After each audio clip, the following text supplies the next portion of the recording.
Ready to level up your vocabulary and sound more intelligent in English?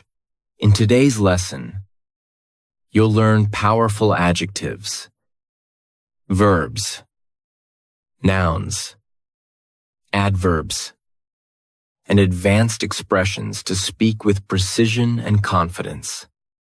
Let's expand your vocabulary and boost your fluency together. Let's begin. Today is all about one thing. That is, building your vocabulary. I am going to teach you a lot of different words, mostly advanced words, to help you be more precise so that you can say exactly what you want to say. I've taken some of my very best vocabulary lessons and put them right here in this video. So, if you are interested in building your vocabulary, I recommend that you subscribe. Turn on notifications so that you'll learn about future lessons, like future vocabulary lessons, and I can become your teacher. My name is Hunter Cole. And really, Audiobook English Stories is all about trying to help you reach your fluency goals. But before we begin, I have a very quick announcement, because if you would like to build your vocabulary, practice using new words and phrases in context. You will learn useful vocabulary. We do engaging speaking activities, and we warm up each lesson with something related to pronunciation or connected speech. There are also pronunciation video lessons included, and I'm going to teach you some of the language nuances, like when to use certain words and phrases. So, click on the link down below if you'd like to read the transcript and PDF. And I hope to speak to you soon. Now, let's start this vocabulary marathon. And I'm sure that you are going to learn some new words and phrases. Would you like to sound smarter when you're speaking in English? Of course. You do, so that's why today I'm going to tell you 10 different adjectives to help you sound smarter. The adjectives that I'm going to talk to you about today are a little more academic. And they're great adjectives because they're very descriptive, very precise. And that is a great way to improve your fluency because you're better able to express your thoughts, your opinions, your ideas. And they just so happen to be 10 of my favorite adjectives that I like to use because I want to sound smart. I'm going to give you the pronunciation of these adjectives, tell you what they mean, and how they're commonly used. So, let's begin. The first word is ubiquitous. And ubiquitous has 4 syllables. That first syllable is just like you're saying the letter U. Ubiquitous. And the stress is going to be on that second syllable. Ubiquitous. Ubiquitous means existing or being everywhere. It is something that you see everywhere, where you go. It could be a shop, a store, and you find it all over the world. For example, you have companies that you see everywhere, like Starbucks, McDonald's. Wherever you go, whether you like it or not, you see these places. They are ubiquitous. It could also be used to talk about maybe a word, phrase, or expression that you might commonly hear that is ubiquitous. You hear it all the time. You wouldn't really use it to talk about a person that you see all the time, because again, there is only one person. Ubiquitous is talking about something where there is a lot. It is a lot more than just one. It's everywhere. It's ubiquitous. Local coffee shops are ubiquitous in my hometown. The next word is cumbersome. The word cumbersome has 3 syllables. and the stress is on the first syllable. Cumbersome. Something that is cumbersome is something that is difficult, something that is burdensome. And usually it's often talking about something that is physical, that is difficult to move or carry. Maybe because it has an awkward shape. Or maybe it's really heavy. And it is cumbersome to move something from one place to another. It's not always used to talk about an object. It can be used to talk about a situation as well. Something that is difficult. Problematic. We could say that it is cumbersome. It's a cumbersome situation. A cumbersome challenge. A cumbersome life. Moving the furniture outside was really cumbersome. The next adjective, and it's one of my favorites, because, well, it kind of describes me, is fuss. Faust has 3 syllables, and the stress is on that second syllable. It's like you're just saying the letter C for C. That first syllable has that schwa, that sound. Faust means not to be taken literal or serious. And I would say it's kind of in between a joke and a lie. And you're almost kind of teasing somebody when you're being factious. You're saying something that is so ridiculous. It's so outlandish that the other person or people shouldn't take you seriously because what you're saying is so ridiculous. You are being factious. Don't listen to him. He's being factious. Next is arduous. And arduous has 3 syllables. And the stress is on the first syllable. Arduous. Now, you don't hear that D sound that much. It's not very strong. It almost sounds a little like a J. Arduous. Something that is arduous is difficult because it requires a lot of exertion, a lot of thought, a lot of energy. And it's often used to describe something that you have to do, like a task, an arduous task, an arduous problem, an arduous chore. It requires a lot of exertion. And it's because of that. It's just really difficult. It's arduous. Building the sandcastle was an arduous task. Next is presumptuous. And presumptuous has 4 syllables. And the stress is on that second syllable. And the S almost sounds a little more like a Z. Presumptuous. If somebody is being presumptuous, then that just means that they're showing little or no respect for others by doing something that they shouldn't be doing. They're being presumptuous, thinking that they can do this or that when they shouldn't do it. It's presumptuous. For example, if you go over to a friend's place, most of us don't just walk inside their home or apartment. You knock on the door because it's polite. It's respectful. If you just walk inside like you own the place, then you would be presumptuous. It was presumptuous of him to think that this was a date. She just thought they were friends. Next is pensive. And the pronunciation is very easy, just 2 syllables. And the stress is on that first syllable. Pensive.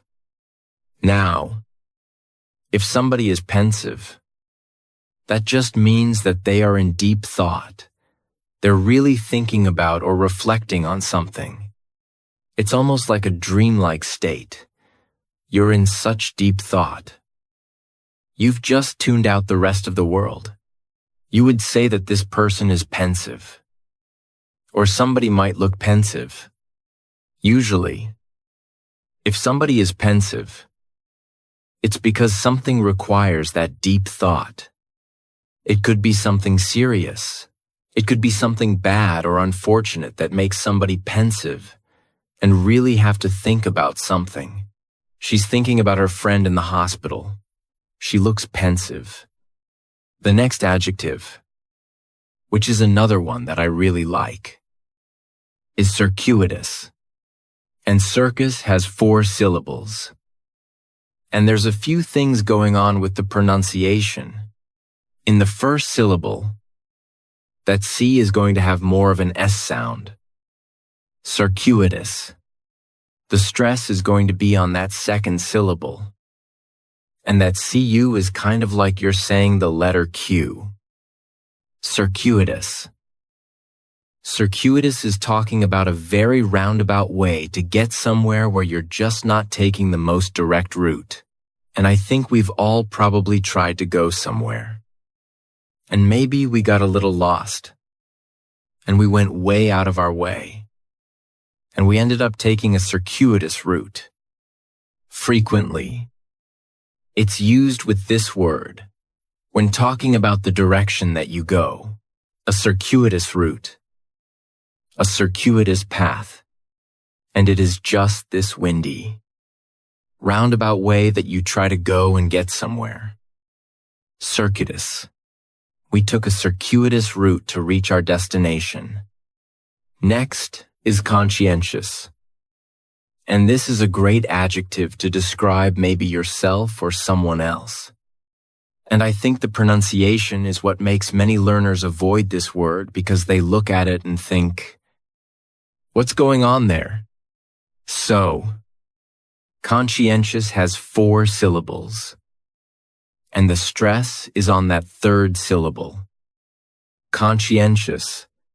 That second syllable is what really confuses people because that sigh almost sounds like you're saying she. Conscientious. Someone who is conscientious just means that they have a moral responsibility to do their work carefully and also, treat others with respect and be fair to others. Someone who's conscientious is really able to put themselves in another person's shoes and really see how they feel and empathize with them. They are aware of their surroundings. And because of that, we would say they are conscientious. Great word. She's very conscientious of her health. The next word is meticulous. And this word has 4 syllables. And the stress is on that second syllable. Meticulous. That first syllable also has that schwa. That, sound. That reduced vowel sound. Meticulous. This is another word that I like because I think it does describe me in many situations. If someone is meticulous, that means that they try to pay really close attention to the details. They're meticulous in their work. They're focused on the details. And they want to make sure every little thing is in order. Someone is meticulous.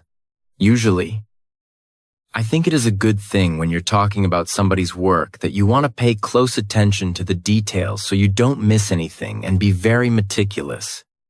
He's meticulous with his designs. The final adjective that I have for you is convoluted. Convoluted also has 4 syllables, and the stress is on the first syllable. Convoluted. That second syllable again has that schwa sound, that reduced vowel sound. Convoluted. If something is convoluted, it means that it is extremely difficult to follow because things are connected and intertwined and mixed around in a way that's difficult to understand. That means that something is convoluted. It can be used to describe a story, or an argument, or maybe even a sentence that is hard to follow, and it doesn't make much sense. It's convoluted. The story was convoluted because there were so many different people involved.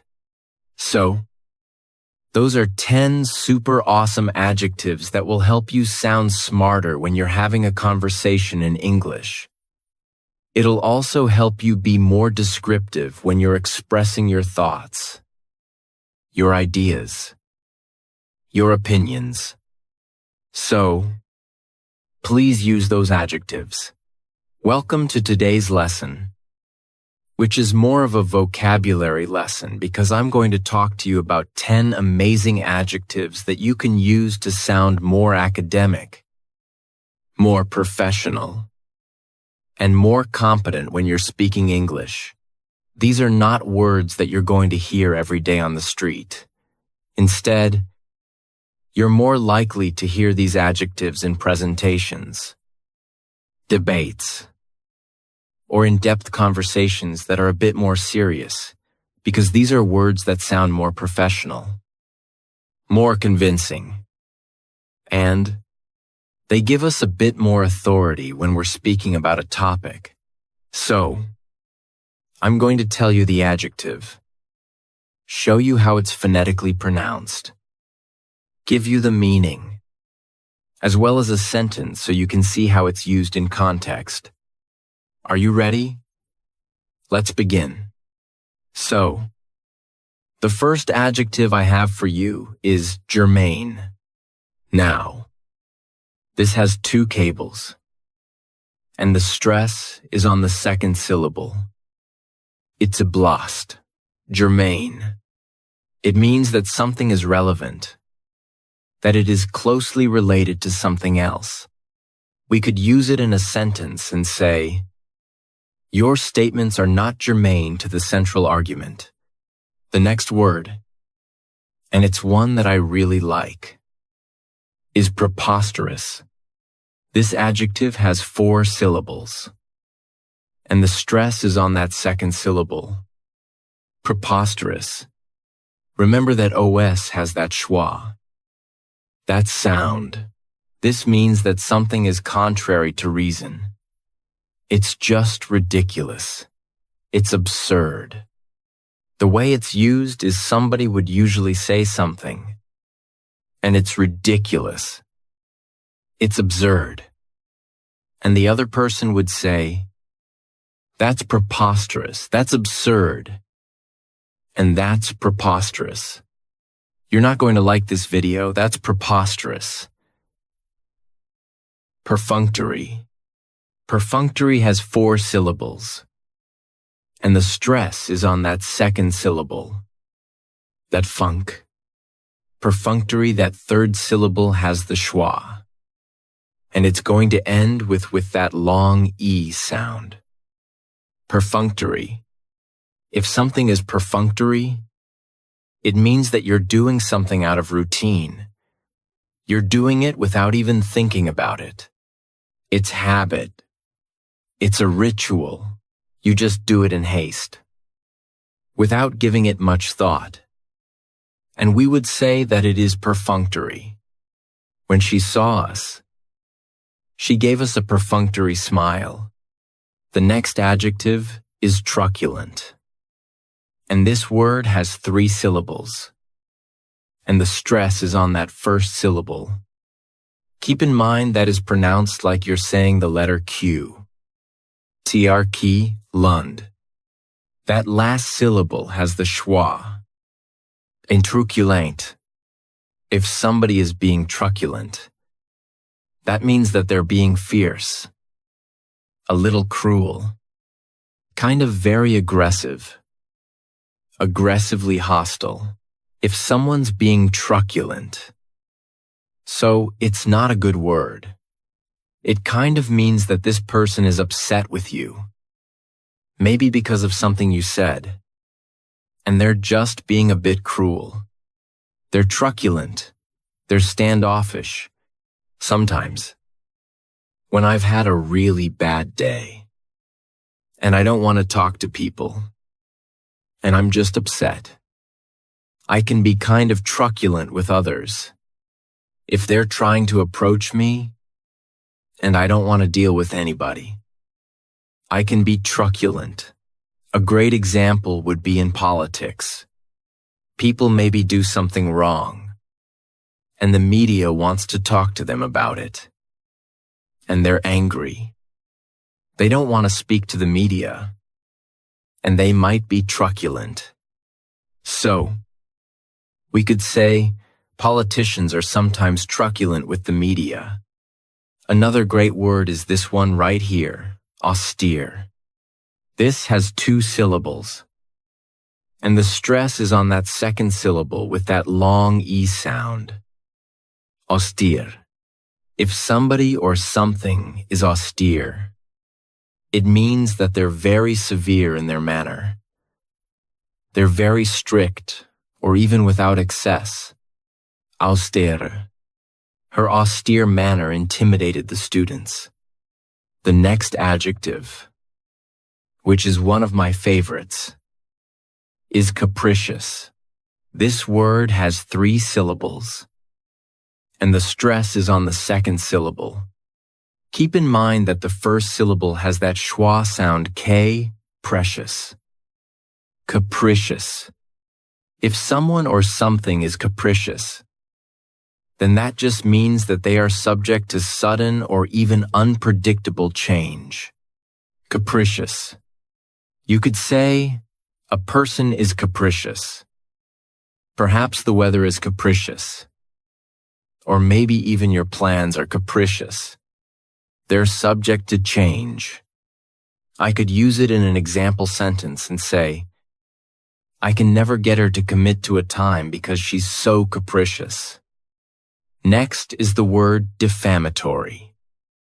And this word has 5 syllables. And the stress is on that second syllable. Defamatory.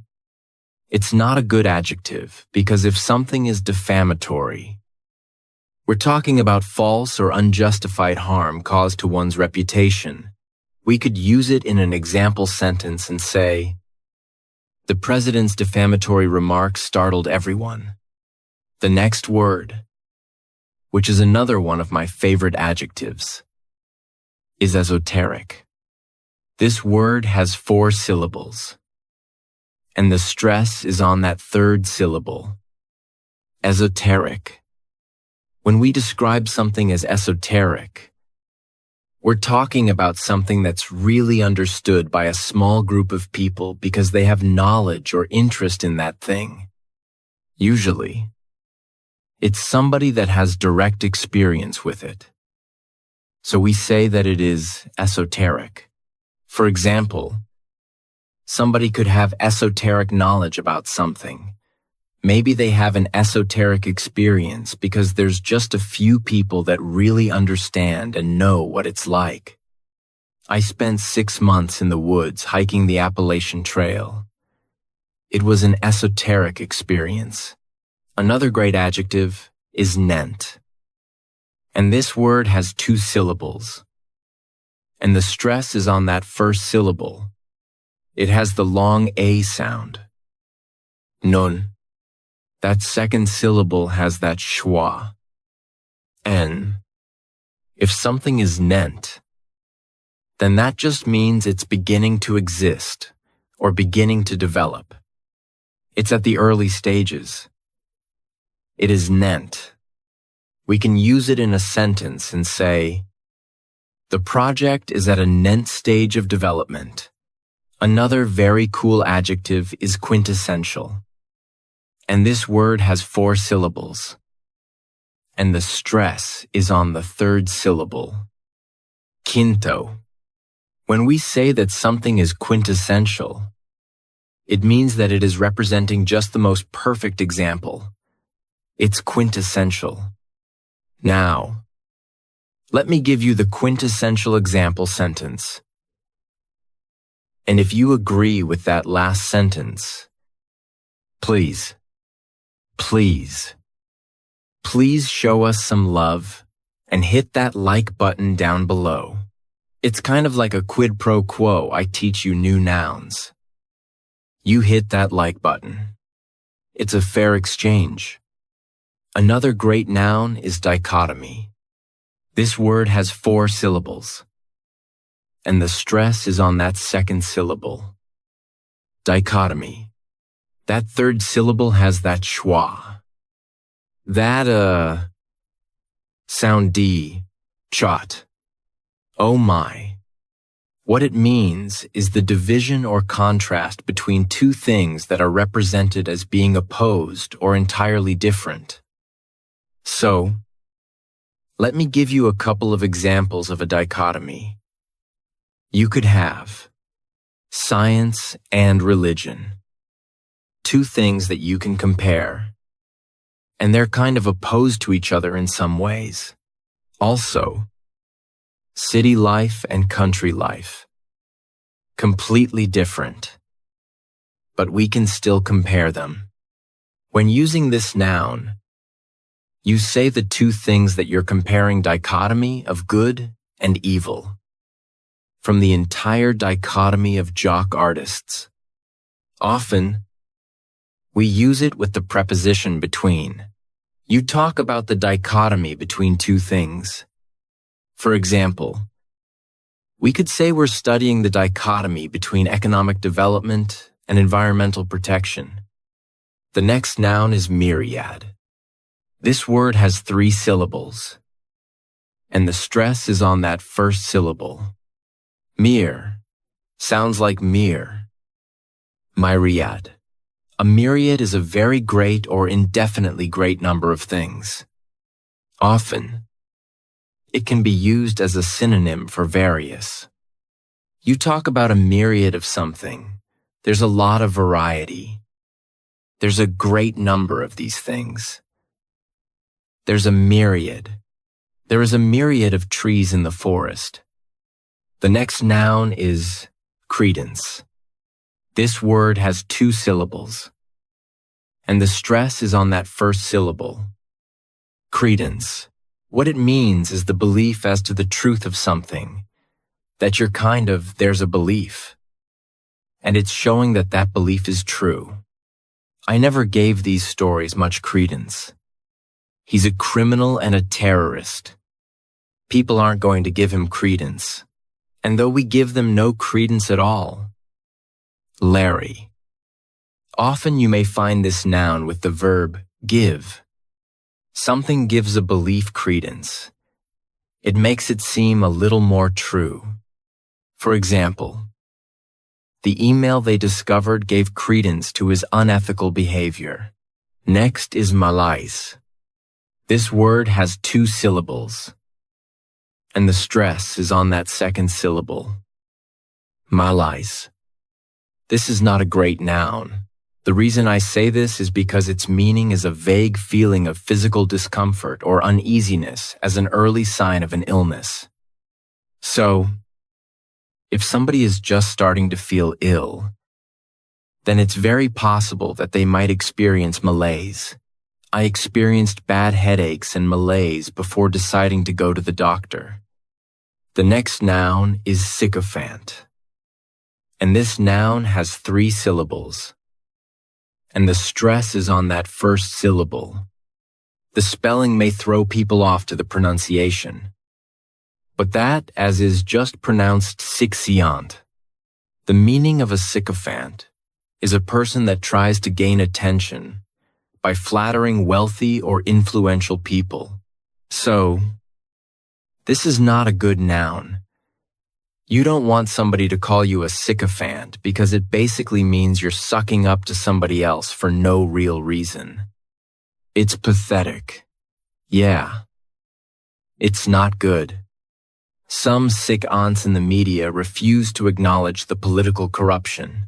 Another great noun, which is another one of my favorites, is a dilettante. And this word has 3 syllables. And there's kind of like a stress on that first and last syllable. Dient. The reason I say it's one of my favorites is because I guess, I could be considered a dilettante. Many of us can be considered dilettant is because its meaning is a person that cultivates an interest in something without really learning in-depth information. I think this just happens with people all the time. We become interested in a topic, and we learn a little bit about it so that we can converse with our friends and have discussions. But we have difficulty really debating this topic with facts and information because we just don't know enough. They will remain dilettante in war. And tourists in Vietnam. What's your point? Your knowledge is a mile wide and an inch deep. Do you know what that makes you a dilettante? But if somebody calls you a dilettante, then it's probably not in a good sense because they're probably referring to you, saying that, well, you're a person that you think you know a lot, but you really don't. You want to think she knows a lot about health and nutrition, but she's really a dilettante. The next noun is zenith. It has 2 syllables, and the stress is on the first syllable. Zenith. When talking about the zenith, you're talking about the top, the peak, the highest point or state of something or someone's condition. So, if you are at the top, the highest point, then you are at the zenith. It basically implies that you're not going to go any higher. So, it's like saying you've reached the top. You're not going to go any higher. And things are just going to start going downhill from here. His athletic career has reached its zenith. So, I hope some of these nouns were new for you. And now that you've learned them, you can go out and practice using them so that you can improve your overall English fluency. Today I have a vocabulary lesson for you. And these words are all adverbs. They are advanced adverbs. And every single one of them ends in LMY. And these are great adverbs to know because they're really going to help you accurately express your thoughts, opinions, and ideas. Throughout the lesson, I'm going to do a few things for you. I am going to show you the adverb. I will then tell you the correct pronunciation. I'll give you the meaning, and then I will also give you some example sentences so that you can see how the adverb is used in context. That is really useful because it's just going to reinforce the meaning. So, let's begin. The first adverb is annually. This word has 4 syllables, and the stress is on that first syllable, the second syllable. It's like you're just saying that letter U. And the third syllable has that schwa, andu, ali. Annually. This adverb means that something is occurring once a year. Something happens once every year. It happens annually. The U.S. Marshal Service annually flies 155,000 prisoners around the country. Evidence suggests it sheds its skin, and annually extended annually 12 million a year. It's also quite commonly used with numbers. For example, when you're talking about banking, and maybe you earn interest on the money that's in the bank. You will earn interest annually. We could also use it and say, everyone should file their taxes annually. The next word is reluctantly. This word has 4 syllables, and the stress is on that second syllable. That third syllable also has that schwa reluctantly. Reluctantly. What it means is that just unwillingness to do something that you are not inclined to do this thing. Reluctantly. I am asking for your help. But all he gives his loser son is grief and a place to live. Reluctantly. He gives that reluctantly. Each year we have to pay our taxes annually. But I think most of us reluctantly file our taxes. It's not something we want to do, but we have to do it. And many of us do it reluctantly. The employees reluctantly came into work over the weekend. Then we have unabashedly. This adverb has 5 syllables, and the stress is on that third syllable. That bash, unabashedly. That second syllable has that schwa. That sound, unabashedly. What it means is just that you are not apologetic. You are not embarrassed. You are very certain about your position. You do something unabashedly. Or maybe you say something unabashedly. She unabashedly told her boss that she wanted a raise. Then we have an adverb that I like to use. And that is vaguely. It has 2 syllables. And the stress is on that first syllable. Vaguely. Vaguely means that something is not clearly expressed or something is not clearly stated. Does smell vaguely poisonous. You are exposing me to information and ideas that seem vaguely familiar. If I were to reach our rendezvous on Titan with the time stone still attached to your vaguely irritating person, Kramer. Remember that whole deal with you selling Peter and your stories for his book? And then he gave them back to you. Vaguely. We often use it with the word remember. I vaguely remember. What do I vaguely remember? I vaguely remembered the example. I vaguely remember you telling me to pick this up at the grocery store. The next adverb is one of my favorites. Fervently. It has 3 syllables, and the stress is on that first syllable. Fervently. What it means is that you are just showing great enthusiasm, great intensity, to do something. For example, right now I'm fervently trying to explain the meaning of these new adverbs. They fervently worked around the clock in order to finish the project on time. Next, we have diligently. This adverb has 4 syllables, and the stress is on that first syllable. Diligently. It just means that you are working very hard to accomplish something. You are very focused on the task at hand. Often, it's used with the verb work. We have been working diligently on this problem. The person shares your concerns and is working diligently to find a solution. Senator Gates had a series of min-strokes a few months ago. But we are working diligently to get him through his final term. I'm sure all of you are working diligently to build your vocabulary and learn new words. Which is why you're here. The police diligently collected evidence in order to find the criminal. Then we have another great adverb, which is vicariously.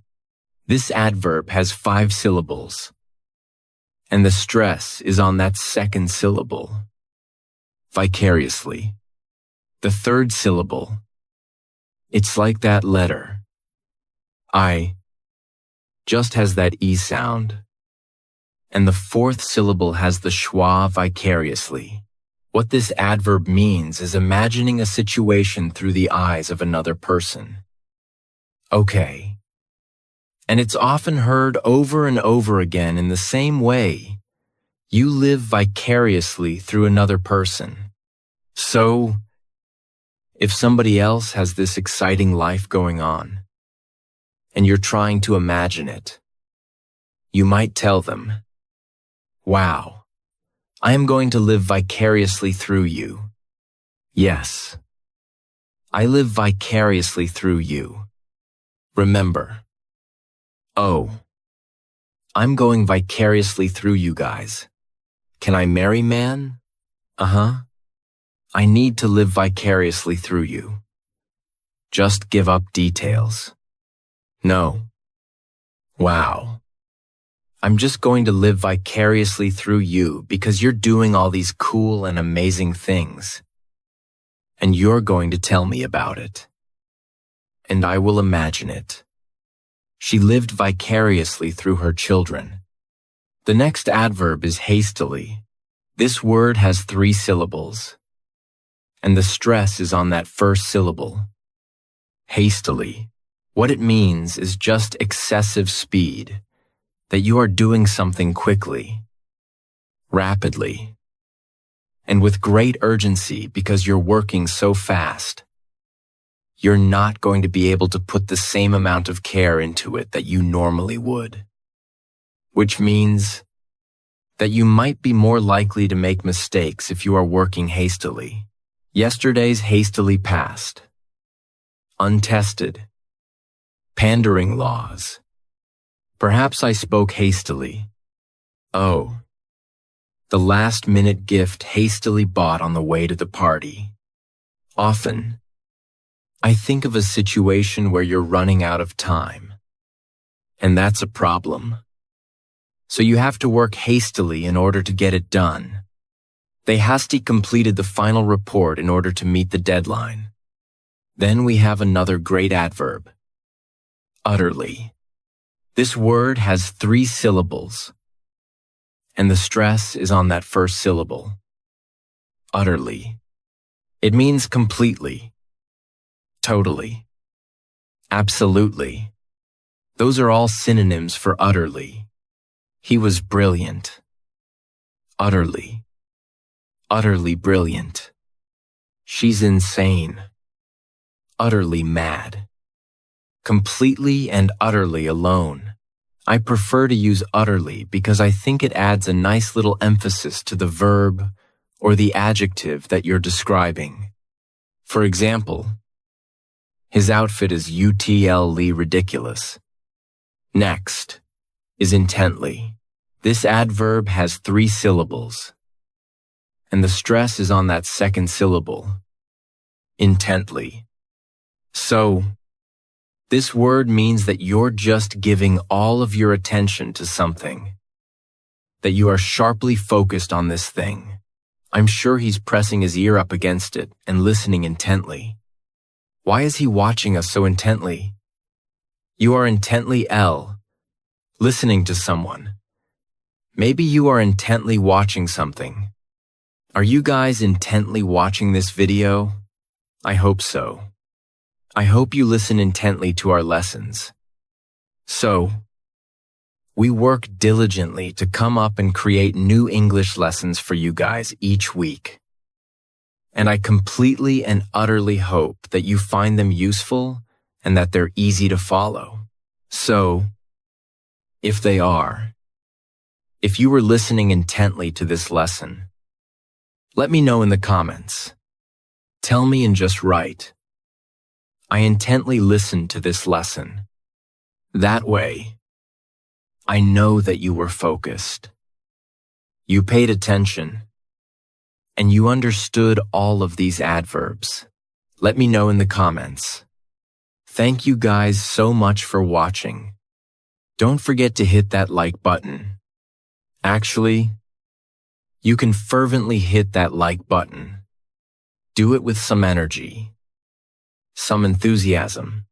I want to teach you 15 irregular verbs that I think will help you improve your overall English fluency. Now, these irregular verbs, in particular, are not as common as verbs like go or have, but they are very useful, especially in specific situations, which is why they are a bit more advanced. So, I'm going to give you the verb in 3 different forms: the present, the past, and the past participle.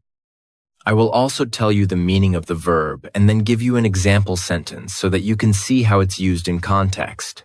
The first verb that I have for you is arise, arose, arisen. That is the present, the past, and the past participle. And this just means to become apparent, to notice something. So, to give you an example, I could use it in the past and say, new problems arose last week, which delayed the project.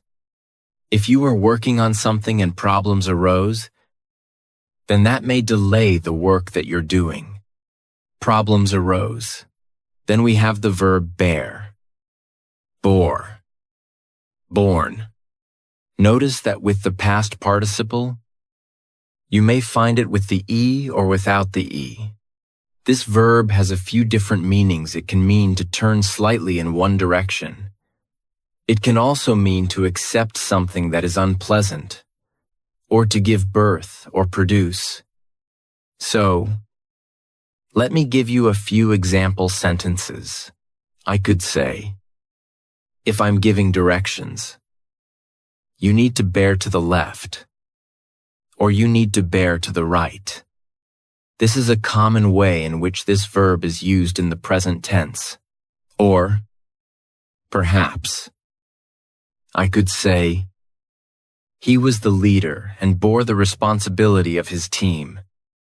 It was his team. So he bore the responsibility and had to accept maybe something unpleasant. Finally, I could use it in the present perfect and say, the apple trees have borne plenty of fruit this season.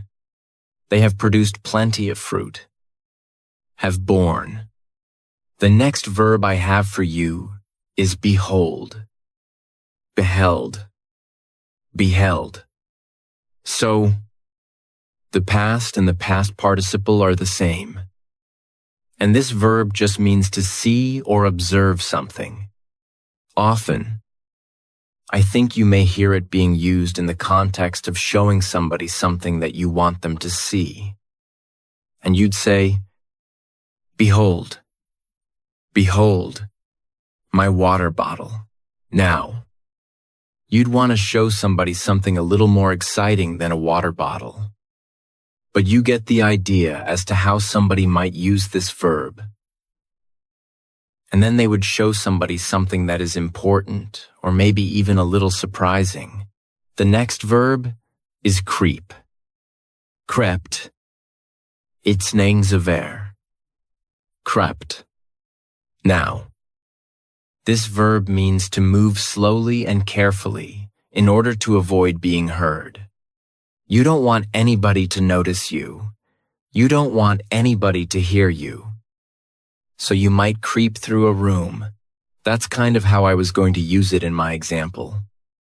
And I was going to say, last night I crept into the kitchen and took a cookie. And that's actually a true story. Yes. Last night I did. I crept into the kitchen. And the reason that I crept into the kitchen is that, well, I felt a little guilty. So I just didn't want anybody to hear me. And I crept into the kitchen. Notice how many times I say these verbs. I do that for a reason. So you will hear it again and again and again because this works. This will help you remember. Then we have deal. Dealt. Dealt. This verb has a couple of different meanings. It can mean to distribute cards, or that you have some kind of business in commercial trading, and you are buying and selling things. I think most often you would use it in the context of a card game and playing cards, and somebody would deal the cards. So, I can give you an example sentence in which you could actually use all three forms of this verb. I could say, she deals the cards in the present tense. Or in the past. She dealt the cards. Or, if I want to use the past participle, I could give you a sentence in the present perfect. She has dealt the cards. Then, we have forsake. Forsook. Forsaken. This verb means to abandon or to give up. For example, I think of usually some kind of promise or commitment that was abandoned. People take vows. So somebody could say, he has forsaken his vows. He has abandoned his commitment. His promises. He has forsaken his vows. Now, The next two verbs cause a lot of confusion, and I hope to clear up some of that confusion right now. So, let's just start with lie. Lay. Lain. This verb means to assume a resting position, or to be kept in a specific state. That's where you are. So, let me give you an example. I will use it in the past, and I'd say, well, I didn't feel well. I lay in bed all day. This happened in the past. I assumed that resting position in my bed, and I lay in bed. Don't confuse this with the other meaning of the verb, which is to say something that's not true. That is actually a regular verb and ends in but still. This irregular verb, lie, lay, lain, is confused with another irregular verb, which is lay, laid, laid. This verb means to put something down, or to prepare something lay. Laid, laid. So, let me give you an example, and we'll start with putting something down. Again, I can use one sentence and use all three forms. For example, I could say, we lay the baby on the bed in the present tense. Or in the past, we laid the baby on the bed. Or, using the past participle, we have laid the baby on the bed. We have put the baby down. Then, to give you an example with its other meaning, to prepare something, I think you may hear somebody say, we've already laid the groundwork for this project. Laid the groundwork. They have prepared for the start of this project. So, please don't confuse these verbs. Lie, which is to assume a resting position. Lie in bed. Or lay, which is to put something down. I'm going to lay my head down on the pillow. Then we have mean. Meant. Meant. And this, I think, is actually a very common verb. But the meaning can be a little challenging. What this verb means is to intend to refer to something. Often, I think it's used when we're talking about questions. Well, what does this mean? I might ask students. Well, what does this word mean? Or, if I want to use it in the past and say, well, that is not what I was referring to. You may hear somebody say, well, no, that's not what I meant. That's not what I meant. I didn't want to refer to this thing. That's not what I meant. Then we have the verb overtake. Overtook. Overtaken. And this verb means to come from behind and move in front of. Often, I think you would hear this verb used in the context of driving because cars pass each other all the time. And you might want to overtake a car that is in front of you. I can give you an example and say, well, we overtook the bus because it was driving so slow. So we came from behind and went in front of the bus. We overtook the bus. Then we have the verb rise. Rose. Reason. This verb has a couple of different meanings. The first one is to move from a lower position to a higher position. And the next meaning is just to get up. So, let's start with the first meaning. And I'll give you an example. I could give you a simple sentence and use all three forms. I could say, well, the sun rises. Or in the past, The sun rose. Or, using the past participle, the sun has risen. If I want to say get up, I often think of the expression rise and shine. And somebody would say this, just telling somebody else to get up. It's time to start your day. Rise and shine. Next is the verb swear. Swore. Sworn. And this verb means that you are making a promise to do something. Swore. Sworn. Let me give you another example in which you could use all three forms in this one sentence. I could say, he swears to tell the truth. Or in the past, he swore to tell the truth. Or, he has sworn to tell the truth. Often, I think it's used in that context of you're making a promise in which you are going to tell the truth. I think it's also used as a question. And somebody would just ask, do you swear? Do you promise? Or, they might say, do you swear on something that is important? Which, in that case, it's kind of an expression, which means, well, you really have to be serious about this promise to swear on something. Then we have shake, shook, shaken. And this verb means to move something up and down, or from side to side, or even to tremble. I could use it and give you an example and just say, you know, when we met, we shook hands. I often think of this verb being used, talking about introductions and people shaking hands.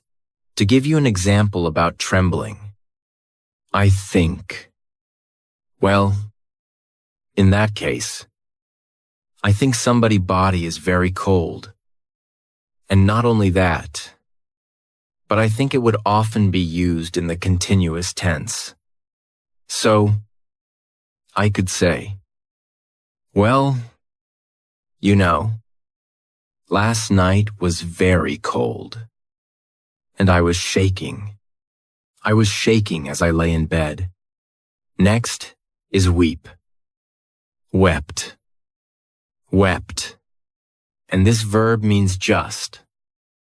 Well, to cry or to shed tears.